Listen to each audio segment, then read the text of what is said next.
Gamit. Alam niya ang gagawin. Heto na ang river, mga kaibigan. Ito ay siyam na clubs. Dito, dahil hindi ko makita kung paano siya makakaalis.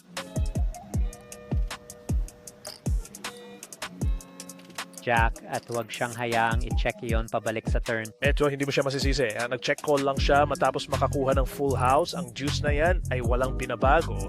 Sandy, magagawa kaya niya ang pinakamagandang check sa lahat ng panahon. Hindi niya kaya. Si Sandy ang may pinaka-counting chip sa simula ng kamay na ito. Meron siyang Jack 7 na pareho ang suit. Mananalo siya ng malaking pot. Hindi ko alam kung madodoble siya, pero mananalo siya ng malaking pot. Tapos ang hawak lang pala niya ay Jack 5. At hindi mo maiisip na Jack 5 ang hawak niya. Mag-keys out kay Delinsky. Yung karawang tier na iso ni Sandy bilang tanda ng matinding lakas. Baka iniisip niya na may mga flops si Sandy sa range niya. Pero, eto na ang river. 8 of clubs ito. Kawawang Sandy. Itutuloy lang ni Sandy ang pagtayak. May 420,000 at higit pa roon. May 350,000 pa siyang natitira.